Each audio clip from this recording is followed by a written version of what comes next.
Bismillahirrahmanirrahim. Wa qala ba'dul ulama al-alimu yadkhulu fima bainallahi wa baina khalqi falyanzur kaifa yadkhulu. Berkata sebagian ulama,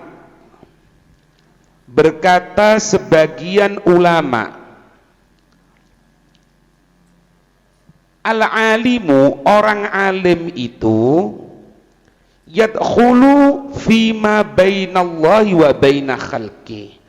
Orang alim itu merupakan perantara, wa al-wasithah, wa al-wasithatu. Orang alim itu merupakan perantara fi wusulil khalqi, di dalam sampainya makhluk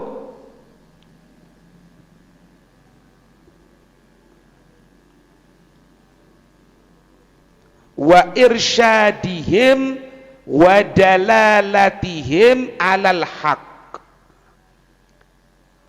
pemberian petunjuk kepada makhluk,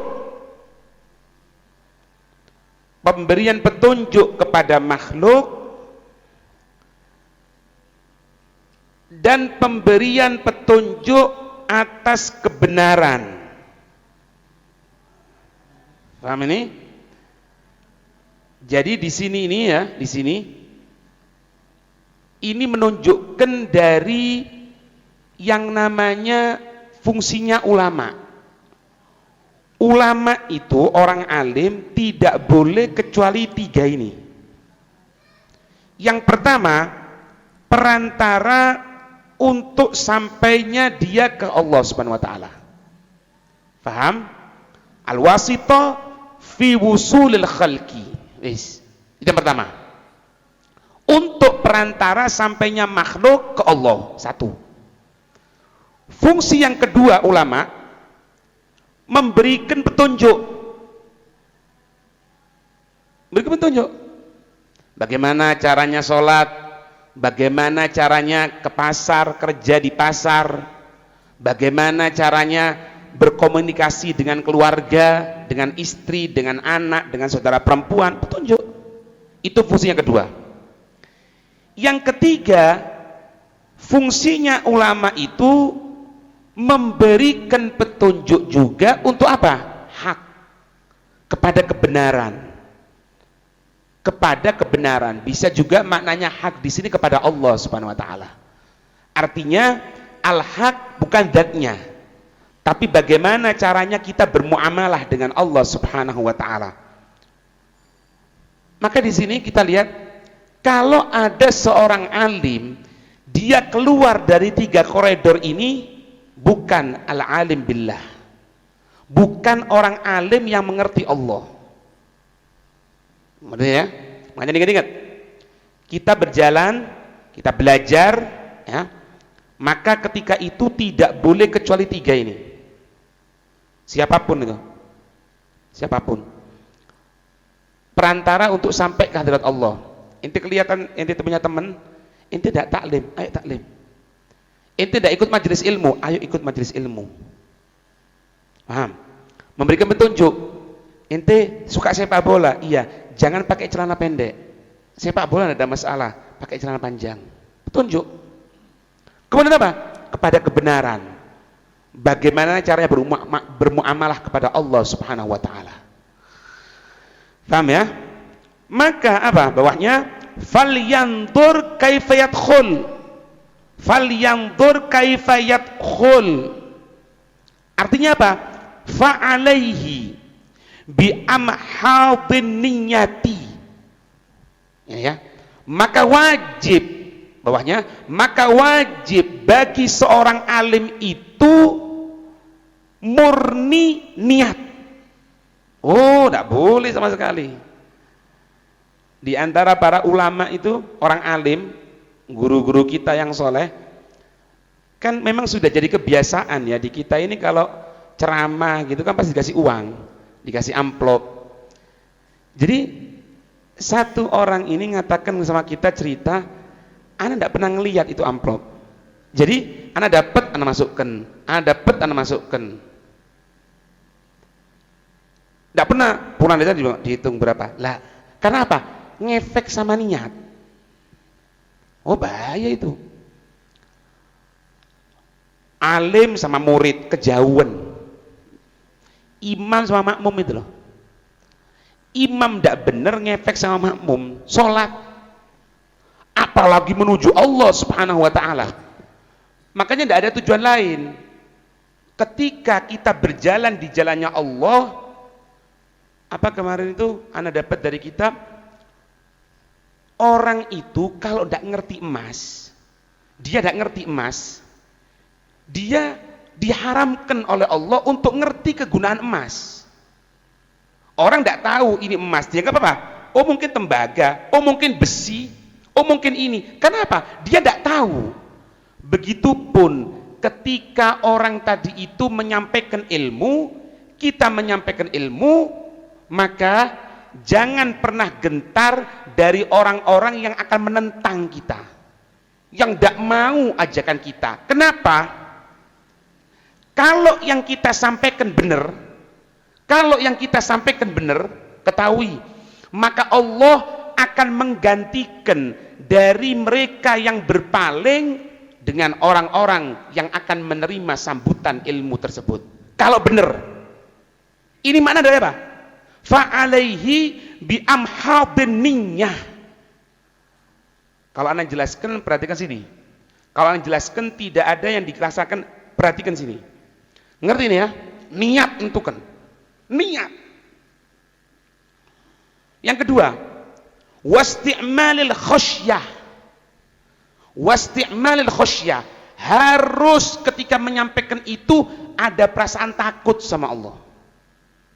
Takut. Kadang-kadang pernah Habib Salim itu mengatakan apa? Habib Salim bin Abdullah bin Umar Asy-Syatiri beliau mengatakan apa? Kalau ngajar itu buka dulu kitabnya, murojaai dulu. Untuk apa? Untuk kemanfaatan kepada orang yang akan diajari.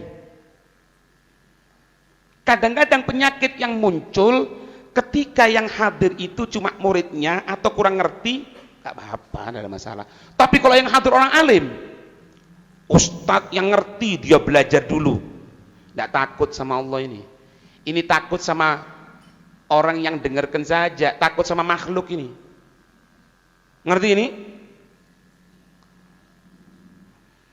Liyakuna ta'limahu ala tabqil ma'rifati min ghairi kitmanin wala najisin wa nahwi dzalik.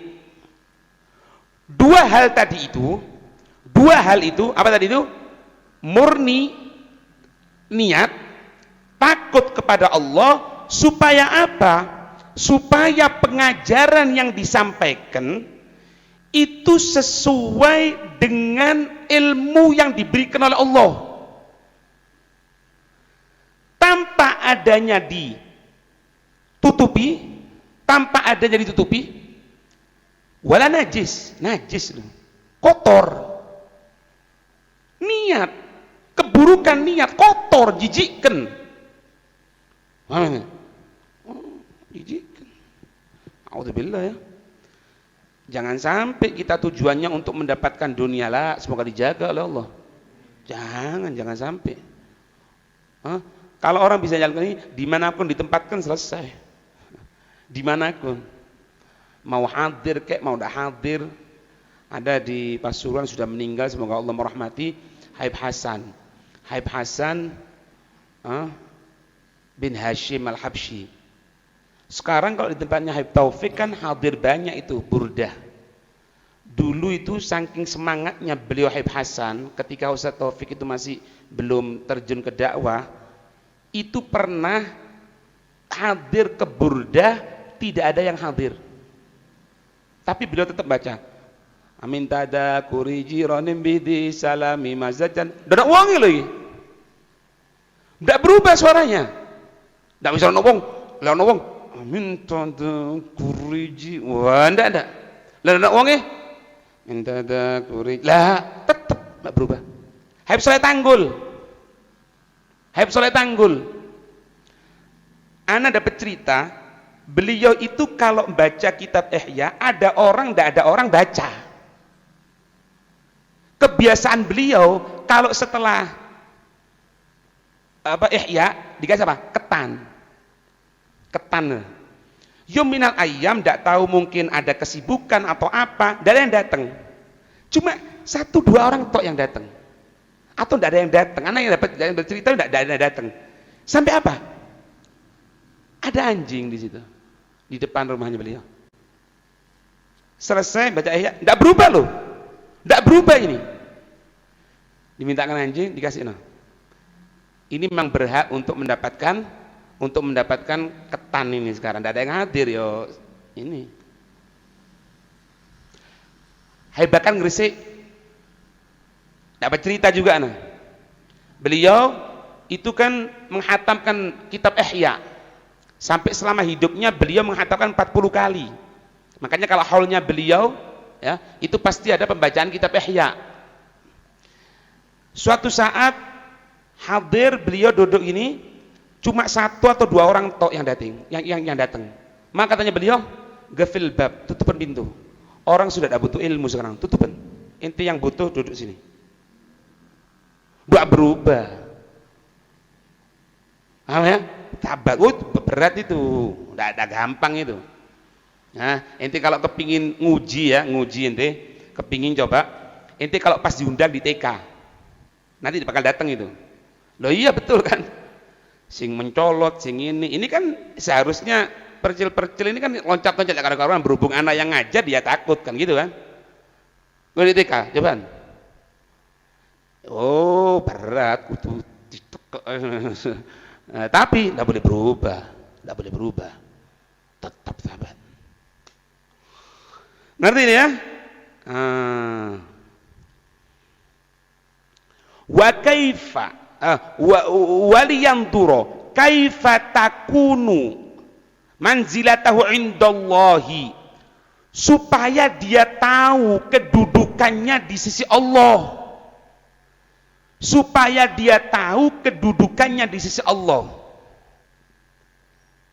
Sekarang gini, orang itu mau tidak mau kan harus tahu diri, iya benar? Mau tidak mau harus tahu diri. Kita jangan lihat kepada saudara kita, tapi lihat diri kita. Perhatikan, kalau potongan seperti diri anak pribadi atau diri antum semuanya ini, kira-kira pantas tidak barengi Nabi? Kira-kira pantas tidak kita doa, ya Allah berikan aku surgatul firdaus? Kalau bukan karena jaminan dari Nabi, kita tidak pantas. Kalau bukan Nabi kita, bukan Nabi Muhammad, tidak pantas kita minta surga, tidak pantas kita minta firdaus, surga yang tertinggi di sisi Allah Subhanahu Wa Taala. Ngerti? Dari sini kita akan tahu godernya kita ikhlasnya. Dari segi ikhlasnya kita, jangan lihat orang, diri kita sendiri sudah. Ini malam Jumat untuk membaca surat Kahfi. Bahkan dikatakan di hari Jumat ini, malam Jumat ini tidak ada yang perlu dilaksanakan, bahkan membaca Quran pun tidak terlalu dianjurkan untuk diganti dengan sholawat yang lebih afdal, kecuali Kahfi. Lihat diri kita setelah selesai ini baca Kahfi enggak? Kalau ada sesuatu kemudian ninggalkan bacaan Kahfi yang sudah dijelaskan itu keutamaan Kahfi, aman dari fitnah Dajjal, ini itu, kok tidak ada tergerak sama sekali, ya kita tahu gimana kedudukan kita di sisi Allah Subhanahu Wa Taala. Jadi maknanya tadi itu, kenapa kok kita perlu ikhlas, kenapa kok kita perlu sungguh-sungguh jaga hati, jaga niat semuanya, supaya tahu kedudukan kita. Kalau kita menyampaikan ilmu cuma ingin mendapatkan harta, ya berarti itu godernya kita. Ya maaf ya, Sayyidina Ali mengatakan apa? Siapa orang yang pikirannya memikirkan apa-apa yang masuk ke dalam perutnya, memikirkan dunia, memikirkan makanan, ya godernya orang itu seperti apa-apa yang keluar dari perutnya.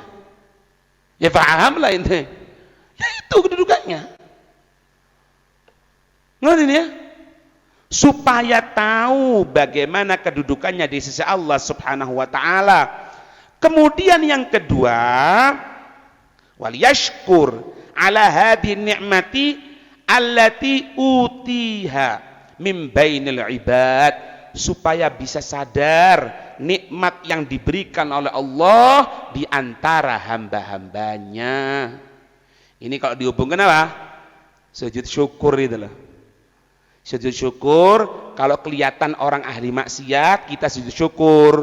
Kenapa? Syukur ya Allah, terima kasih aku tidak dijadikan seperti mereka yang maksiat kepadamu. Alhamdulillah ya Allah, meskipun ilmu cuma sedikit, cuma engkau berikan ilmu ya Allah, banyak hamba-hambamu yang belum mengerti ilmu ya Allah. Gitulah, supaya kita syukur sama Allah. Makanya kalau yang apa itu yang pernah kita sampaikan, gurunya Nabi Isa, orang yang benar dan orang yang rusak. Kok orang rusak ya? Orang yang rusak dari gurumu? Iya. Maksudnya supaya aku tidak jadi rusak seperti dia. Syukur sama Allah.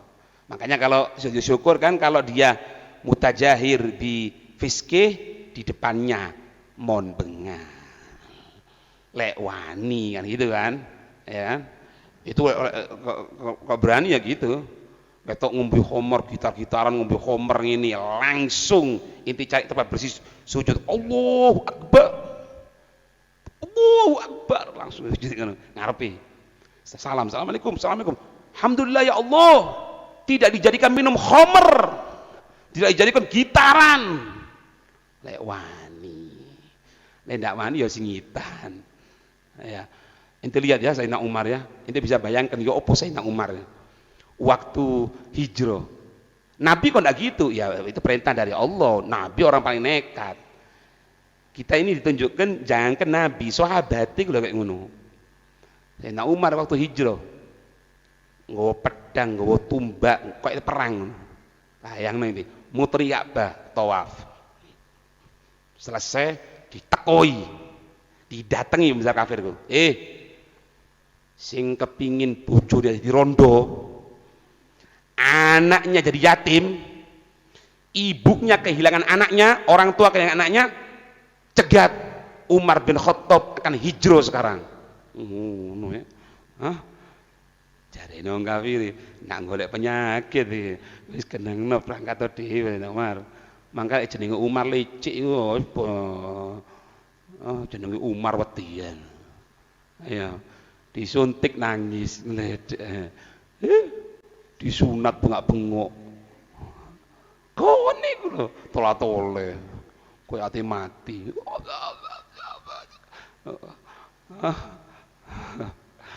Ono jenenge Syuja. Ya. Pas ate vaksin semaput ngledek. Dudu Syuja iku. Iku nangis. Sama iki sunat-sunat iki. Ndak ono sunat. Amin ndak nangis dah. Amin nangis ndak ya? Ndak nangis karena ketuaan bisa. Paham ya? Kenapa kok kita perlu seperti itu? Alhamdulillah satu nikmat diberikan Allah ya. Soro min khulafa'il anbiya'i wa warithi maqamihim lil khasi wal am. Ya, kita sadar atau enggak? Kita dalam proses belajar seperti ini, kita baca kitab, kita belajar, jangan minder, pegang ngomongan ini. Jangan letakkan di telinga, letakkan di hati. Yang santri yang belajar jangan pernah berubah. Kenapa? Inti sadar atau enggak? Sekarang ini kita dipersiapkan oleh Allah untuk menjadi penggantinya Nabi. Tugasnya Nabi, apa-apa yang disampaikan Nabi itu sekarang akan dipasrahkan kepada kita. Ini bisa bayangkan, sudah taklim, sudah sempurna, sudah mau dijadikan sebagai khulafaknya Nabi, agennya penggantinya Nabi, berubah jadi kerja. Terkena hawa nafsu, berubah. Semoga dijaga oleh Allah. Ya. Niatkan dalam hati untuk selalu mempelajari ilmu kapanpun. Selesai belajar dari Hadramut, selesai belajar di sini, tetap untuk niat belajar, tetap. Kita tidak pernah mengatakan sekarang kita sudah, kita masih proses untuk menjadi penggantinya Nabi. Dan syukur sama Allah, berapa banyak yang sekarang ini menjadi penggantinya setan, agennya setan, naudzubillah, supaya timbul perasaan syukur kepada Allah Subhanahu wa taala, ya. Itu ya. Allahu a'lam bis-shawab. وسلم وبارك عليه وعلى آله صلى الله عليه وعلى آله أحضروا قلوبكم يا معشر ذوي